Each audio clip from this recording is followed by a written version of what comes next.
বাংলাদেশ ইসলামী ছাত্র শিবির ঢাকা বিশ্ববিদ্যালয়ের শাখা তাদের ঈদুল আজহা উদযাপনের কিছু ছেটেফোঁটা প্রকাশ করেছে।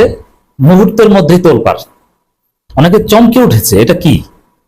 বাংলাদেশের ঈদ উদযাপনের সংস্কৃতির ধরন পাল্টে দিচ্ছে শিবির, বাংলাদেশের সংস্কৃতি উল্টে দিচ্ছে শিবির। কেউ যেটা করেনি করছে শিবির সেটা করছে। একটা ছাত্র সংগঠন এত সুন্দর কাজ করতে পারে, এত বড় কাজ করতে পারে, বিশেষ করে বিএনপি ছাত্রদল যদি দেখে হার্ট ফেল করার মতো অবস্থা হবে, চমকে উঠবে দেখলে। এটা কি? শুধু ঢাবি শিবির, তাও সব কিন্তু কিছু বলেনি। দর্শক, আপনাদেরকেও দাওয়াত দিচ্ছি যারা ঢাকা বিশ্ববিদ্যালয়ের সাবেক। শিবির কি করেছে? শিবির ঢাকা বিশ্ববিদ্যালয়ে গরু কোরবানি দেবে। আমি আগেও বলেছি, আবারও বলছি, ঢাকা বিশ্ববিদ্যালয়ের শিবির সে হাসিনার চরম দুঃসময় 2013 সালের চাইতে দুঃসময় বাংলাদেশে কখনো ছিল না। 2013 সালেও শিবির ঢাকা বিশ্ববিদ্যালয়ের বিভিন্ন হলে কোরবানি দিয়েছে এবং হলের যারা স্টাফ ছিল গরিব তাদের কাছে কোরবানির গোশত পৌঁছে দিয়েছে। অর্থাৎ কোরবানি দেওয়া এটা ঢাকা বিশ্ববিদ্যালয় শিবির সহ বিভিন্ন বিশ্ববিদ্যালয় শিবিরের ঐতিহ্য। এমনকি 2022 সাল 23 সাল রাজশাহী বিশ্ববিদ্যালয় শিবিরের গোশত বা এগুলো নিয়ে নানা আলোচনা হয়েছে। সে গোশত কি করবে এটা নিয়ে নানা বিতর্ক পত্রিকায় এসেছিল। তো দর্শক, কিন্তু এবছর শিবিরের ইতিহাসে সবথেকে ব্যতিক্রমী একটা বছর। ঢাকা বিশ্ববিদ্যালয় শিবির যেভাবে প্রকাশ্যে বিশাল জনসমর্থন নিয়ে কার্যক্রম চালাচ্ছে, এত জনসমর্থন কখনো শিবিরে ছিল না। হ্যাঁ, 80 দশকের একটা সময় 77-এর পর শিবির প্রকাশ্যে ঢাকা বিশ্ববিদ্যালয় কার্যক্রম চালাতো। 90 সালের পর থেকে এটা নিষিদ্ধ হয়েছে বা বন্ধ হয়েছে, কিন্তু এত বেশি জনসমর্থন কখনো ছিল না শিবিরের। সেই শিবির এবার 2025 সালে ঈদুল আজহা উদযাপন করছে। কোরবানি দেবে কয়টা গরু এটা এখনো সিক্রেট। গরু মিছিল করবে শিবির। আপনারা যারা জানেন না, জাতিকে জানিয়ে দিন, বিএনপি ছাত্রদলকে জানিয়ে দিন, শিবির গরু নিয়ে মিছিল করবে। বিশ্ববিদ্যালয়ের এক প্রান্ত থেকে আরেক প্রান্ত গরু মিছিল নিয়ে যাবে। কয়টা গরু? তখন দেখবেন যে কয়টা গরু, 17টা না 34টা না 40টা। Just wait and see. Dhaka বিশ্ববিদ্যালয়ের ইতিহাসে এতগুলো গরু কোরবানি বিশ্ববিদ্যালয় প্রশাসন দিতে পারেনি বা দেয়নি একসাথে, যেটা ঢাকা বিশ্ববিদ্যালয় শিবির এভাবে এবছর দিবে। 1921 সালের পর থেকে প্রথম শিবির রেকর্ড করতে যাচ্ছে ঢাকা বিশ্ববিদ্যালয়। কি করবে? ঢাকা বিশ্ববিদ্যালয়ে যত গরিব স্টাফ আছে, মোটামুটি কোরবানি গোশতের হকদার যারা, সবার কাছে প্রত্যেকটা হলে বিশ্ববিদ্যালয়ের প্রশাসনে কিংবা রেজিস্টার বিল্ডিং এ বিভিন্ন ফ্যাকাল্টিতে কর্মরত সবার কাছে গোশত পৌঁছে দেবে এবং সবার দাওয়াত, দুপুরের খাবারের দাওয়াত, কোরবানি ভোজ, কোরবানি ফেস্ট, সবাই খাবে। এবং প্যান্ডেল করা হয়েছে, সাজানো হয়েছে বিয়ে বাড়ির মতো। দেখেছেন কখনো এরকম কোন সংগঠন? দূরের কথা, এরকম কোন কালচার বাংলাদেশে ছিল যে এরকম প্যান্ডেল করা হয়েছে? শিবির প্যান্ডেল করেছে। মূলত ঈদুল আজহার আগের রাত থেকে শিবির উদযাপন শুরু হবে। সাইমন শিল্প গোষ্ঠী বিভিন্ন কালচারাল ফাংশন করবে, ঈদ মিছিল হবে, চাঁদ রাতের মিছিলের মতো যেটা, এবং গরু নিয়ে মিছিল হবে। এরপরে খাওয়া খাওয়াই দিনে গোশত পৌঁছে দেয়া। শিবির যে কাজটা করেছে ঢাকা বিশ্ববিদ্যালয়ের ইতিহাসে 21 সালের পর থেকে এত বড় আনুষ্ঠানিকভাবে কেউ করতে পারেনি। ঢাকা বিশ্ববিদ্যালয়ের প্রত্যেকটা শিক্ষক, শিক্ষার্থী, কর্মকর্তা, কর্মচারী, নারী শিক্ষার্থী, পুরুষ শিক্ষার্থী, সবার কাছে দল মত ধর্ম বর্ণ নির্বিশেষে সবাইকে শিবির তাদের দাওয়াত পৌঁছে দিয়েছে, একেবারে পেয়ার টু পেয়ার। কোন সংগঠন, বিশ্ববিদ্যালয় কর্তৃপক্ষ এভাবে ব্যক্তিগতভাবে কখনো কাউকে সবাইকে দাওয়াত পৌঁছে দিতে পারেনি যে খাওয়াবে। কারণ সবাইকে দাওয়াত দিয়েছে, এর মানে সে ধরনের খাবার দাবার আয়োজন তো লাগবে। তাহলে চিন্তা করেন 40,000 স্টুডেন্ট, কত বড় আয়োজন হতে পারে। যদিও সবাই তো সেখানে থাকবে না, ঈদের তো ছুটিতে বেশিরভাগই চলে যাবে, কিন্তু অনেকেই থাকবে। এখন বিশ্ববিদ্যালয়ে পয়লা বৈশাখ বা নানান অনুষ্ঠানে খাওয়া খাওয়ার আয়োজন হয়, সেটা নোটিশ দেওয়া হয়, সবাইকে ব্যক্তিগত দাওয়াত দেওয়া হয় না, আম দাওয়াত দেওয়া হয়। কিন্তু শিবির যেটা দিয়েছে খাস দাওয়াত। যারা উসুলে ফিকহ জানেন, যারা আম খাস পড়েছেন তারা বুঝবেন যে শিবির খাস দাওয়াত দিয়েছে।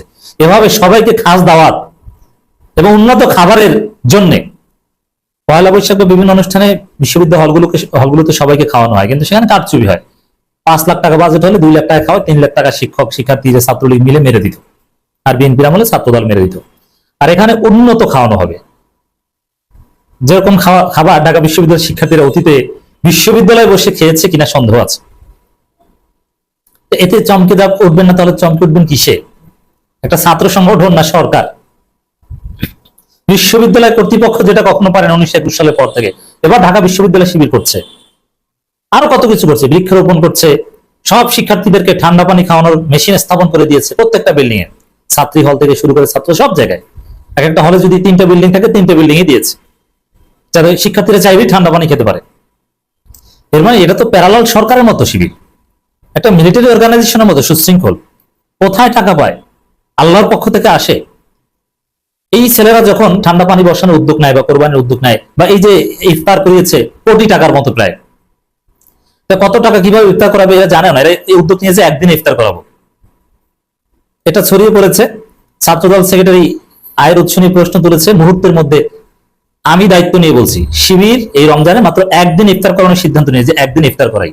প্রত্যেকদিন ইফতার করানোর কোনো সিদ্ধান্ত নেয়নি, কিন্তু একদিন ইফতার করানোর পরে অটোমেটিক্যালি টাকা এসেছে যে প্রত্যেকদিন ইফতার করাও তোমরা, কত টাকা লাগবে আমি দিব, আমরা দেব। এটাকেই বলে আল্লাহর সাহায্য। পরিকল্পনা করে একদিনের, পেরে যায় 30 দিনের। বাজেট করে 1 লাখ, খরচ করতে পারে 2 লাখ। আর সবাই বাজেট করে 10 লাখ, খরচ করে 2 লাখ, আর বাকিটা খায়। দিস ইজ শিবির। 1 লাখ টাকা বাজেটে 2 লাখ টাকা খরচ করে, আল্লাহর পক্ষ থেকে আসে, মুহূর্তের মধ্যে খরচ এসে যায়। কিভাবে পানির ফিল্টার লাগাবে জানে না। বিশ্ববিদ্যালয়ের সাবেক শিক্ষার্থী ফোন করে যে আরে আমি দিই, কয়টা লাগবে বলো। এভাবেই চলছে। এই কোরবানি, গরু কয়টা লাগবে, গরুতে যদি শর্ট পরে ওই সময় কোরবানি গরু কিনে দিবে, আরে কয়টা লাগবে বলো না, আমরা দিই।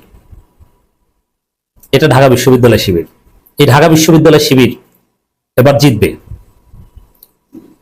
ছাত্র সংসদ নির্বাচনের বিষয়ে এখন শুধু শিবির সিরিয়াস, কারণ শিবির যেভাবে ছাত্র বান্ধব কার্যক্রম করছে, যে সক্ষমতা দেখাচ্ছে, চাইলেও এত সক্ষমতা দেখাতে পারবে না। এত টাকা, এত জনশক্তি, এত ম্যানেজমেন্ট ক্যাপাসিটি কারণ নেই।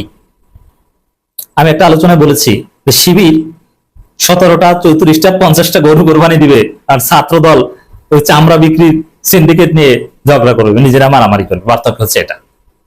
শিবির কি করছে ঢাকা বিশ্ববিদ্যালয়ে? বাংলাদেশের সংস্কৃতি, ঈদ উদযাপন, ছাত্র সংগঠনের সংজ্ঞা, এটা পাল্টে দিচ্ছে। বিএনপি ছাত্র দল দেখুক তাকিয়ে শিবির কি করছে। What is Shibir, what is going on. ঈদের আগের দিন মানে শুক্রবার রাত থেকে দেখবেন, আমরা আপডেট দিব শিবির কি করেছে। এই শিবির বাংলাদেশ পরিচালনার দক্ষতা রাখে, যোগ্যতা রাখে। এই শিবির একদিন বাংলাদেশের নেতৃত্ব দিবে। বাংলাদেশের প্রত্যেকটা সেক্টরে শিবির পৌঁছে যাবে, শিবিরময় বাংলাদেশ হবে। দর্শক, শিবির কি করছে একটু আপনাদেরকে দাওয়াত দিয়ে রাখি। বিশ্ববিদ্যালয়ের রানিং স্টুডেন্ট, বর্তমান স্টুডেন্ট, সাবেক স্টুডেন্ট, 1977 সালেও যদি আপনি ঢাকা বিশ্ববিদ্যালয়ে পড়ে থাকেন, আপনি নির্দ্বিধায় যেতে পারেন, শিবির আপনাকে খাওয়াবে, আপনার তাদের অনুষ্ঠানে অংশগ্রহণ করার সুযোগ দিবে, কোনো সমস্যা নেই। 77 থেকে 25 যে কেউ, সবার জন্য মুক্ত। ঢাকা ছাড়া আপনি চাইলে গ্রাম থেকে যেতে পারেন, রাজশাহী থেকে যেতে পারেন, কোনো সমস্যা নেই। ঈদ সন্ধ্যা মূলত নাম দিয়েছে আত-তাকওয়া কোরবানি ফেস্ট 2025। সাইমুম ঈদ সন্ধ্যা, এটা 6 জুন রাত 8টায় মহসিন হল মাঠ, ঢাকা বিশ্ববিদ্যালয়। আয়োজন, এটা শিবির, এটা বোঝে Insaf initiative for safe and assured future. এছাড়া মহসিন হলে খেলার মাঠে এটা হবে। এছাড়া মসজিদ থেকে গরু মিছিল, ঈদের দিন খাবার, নানান কিছু, সবার জন্য মুক্ত। অসাধারণ। মানে আমি নিজেও ইমপ্রেসড। আমি শিবিরকে জানি, চিনি। আমি জামাত এবং শিবিরের রাজনীতির বিশ্লেষণ করি, গবেষণা করি। আমি যতটুকু ভিতর থেকে জানি, কনভেনশনাল অনেক অ্যানালিস্ট সেটা জানেন না, কিন্তু আমি ইমপ্রেসড। এগুলো কি করছে, এত সক্ষমতা।